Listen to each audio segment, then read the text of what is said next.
Hi verse, போன வீடியோவில் மூரா ஹெல்நாட்டை ஒன்று ஞாபகம் வச்சுக்கோ, நான் இருக்கிற வரைக்கும் மகதத்தில் எந்த தவறும் நடக்காது, அது அரண்மனைக்குள்ளேயும் சரி அரண்மனைக்கு வெளியும் சரி அப்படின்னு சொல்லிட்டு அந்த இடத்த விட்டு போகிறதோடு பார்த்துருந்தோம். இதுக்கப்புறமேட்டு என்னன்னு இந்த வீடியோவில் பார்ப்போம். அடுத்த காட்சியில் அரசவையில் சந்திரன் வந்துட்டு இருக்காரு. அப்போ எல்லாருமே வாழ்க கோஷம் போடுறாங்க. சந்திரன் சிம்மாசனத்தில் அமர்ந்துட்டு சபையை ஆரம்பிக்கலாம் அப்படிங்கிறாரு. அங்க இருந்த சாணக்கியரும் இன்னைக்கு எல்லாருமே நம்ம கூடி இருந்து ஒரு முக்கியமான முடிவு எடுக்கணும், மரண பத்தி தான் முடிவு எடுக்க போறோம் அப்படின்னு சொல்றாரு. அவனை பொறுத்த வரைக்கும் மரண தண்டனை தான் அப்படின்னு சந்திரன் சொல்றாரு. மகத நாட்டு முன்னாள் அரசு சந்தனோட வேறுபட்டவன் நீங்க, அதனால எந்த ஒரு அரசரும் தனிப்பட்ட முறையிலேயோ உணர்ச்சி வசப்பட்டோ முடிவு எடுக்க கூடாது. இங்க சபையில கூடி இருக்கிற அமைச்சர்களும் மந்திரிகள் இவங்க கூட எல்லாம் விவாதிச்சு முடிவு எடுக்கணும் அப்படின்னு சாணக்கியர் சொல்றாரு. சந்திரனும் சரின்னு தலையாட்டுறாரு. நீங்க எல்லாருமே உங்களோட கருத்தெல்லாம் சொல்லலாம் அப்படின்னு சொல்றாரு. ஒருத்தர் அவன்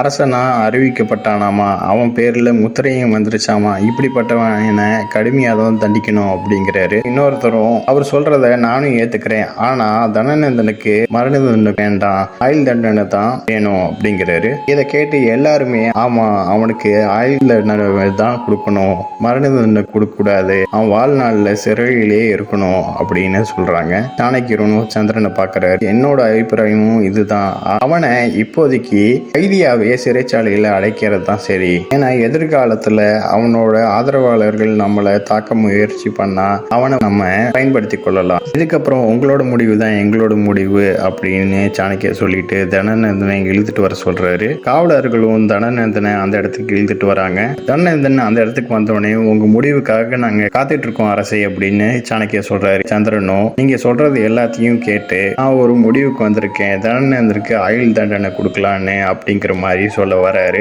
அந்த நேரத்துல தனநந்தன் நான் ஒரு அறிவுரை சொல்லிக்கிறேன், உயிரோட விட்டு நீ தவறு செஞ்சிடாத, ஏன்னா உயிரோட விட்டேன்னா நான் உன்னை உயிரோட விட்டுற மாட்டேன், வெக்கமா இல்லையா, நீ சுயமா முடிவு எடுக்க மாட்டியா அப்படின்னு தனநந்தன் சந்திரனை கோவப்படுத்துறாரு. ஒரு சுயமா முடிவு எடுக்காம நீ அரசன் சொல்லிக்கிற, எந்த சிம்மாசனத்தை நீ என் தந்தைகிட்ட இருந்து பறிச்சியோ அந்த சிம்மாசனத்தை நான் ஒன்னுட்ட இருந்து பறிப்பேன் அப்படின்னு தனநந்தன் சொல்லி கொன்று நீ அப்படின்னு அழுத்தி சொன்னோடனே மரண தண்டனை கொடுங்க அவனுக்கு அப்படின்னு சந்திரனும் கோவப்பட்டு கத்துறாரு. இதை பார்த்த சாணக்கியரும் அதிர்ச்சி ஆகுறாரு. நந்தனோட முதல்வர்களுக்கும் மரண தண்டனையை தவிர வேற எந்த தண்டனையும் கிடையாது அப்படின்னு சந்திரனும் கோவப்பட்டு சொல்றாரு. அதை கேட்டு தனநந்தனும் இருக்கிறாரு. அதே நேரத்துல சாணக்கியரும் ஆனா அரசே அப்படின்னு சொல்ல வர்றாரு. அதுக்குள்ள சந்திரனும் இது மகத நாட்டு அரசரோட முடிவு அப்படின்னு சந்திரன் சொன்ன உடனே அந்த இடத்துல இருந்து தனநந்தன் சிரிச்சுக்கிட்டே போறாரு. சந்திரன் அந்த இடத்த விட்டு போறப்ப சாணக்கியரும் எப்பயும் தான் சொல்றத கேட்பானே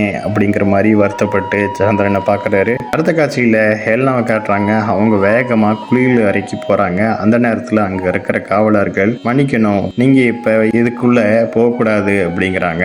ஏன் இதுக்குள்ள போக கூடாது, அரசர் குளிக்கிறாரு அப்படிங்கிறாங்க. என்னைய தடுக்கிறதுக்கு நீங்க யாரு, என் தடுக்கிறதுக்கான உரிமையை உனக்கு கொடுத்தது யாரு, நான் இந்த நாட்டு பட்டத்தரசி, இங்க மட்டும் இல்ல நான் அரண்மனையில இருக்கிற எந்த மூளைக்கு போனாலும் என்னை தடுக்க யாருக்கும் உரிமை இல்லை அப்படின்னு சொல்லிட்டு அந்த அறைக்குள்ள போறாங்க ஹெல்னா. இதுக்கப்புறம் சந்திரான்னு சொல்லிட்டு உள்ள போறாங்க. ஹெல்னாவோட சத்தத்தை கேட்ட உடனே அதிர்ச்சியாகி அங்க இருக்கிற துண்டை எடுத்து கொடுங்கிறாரு. ஹெல்னா அந்த துண்டை எடுத்து சந்திரனோட முதுக தொடச்சிக்கிட்டே சந்திரன்ட்ட நேத்து நந்தினியோட பையில இருந்து உனக்கு என்ன கிடைச்சது அப்படின்னு கேக்குறாங்க. ஒண்ணும் இல்ல, அந்த பையில புத்தகம் மட்டும்தான் எனக்கு கிடைச்சது அப்படிங்கிறாரு. என்ன வெறும் புத்தகம் மட்டும்தான் கிடைச்சதா அப்படின்னு சொல்லிட்டு அதிர்ச்சி ஆகுறாங்க.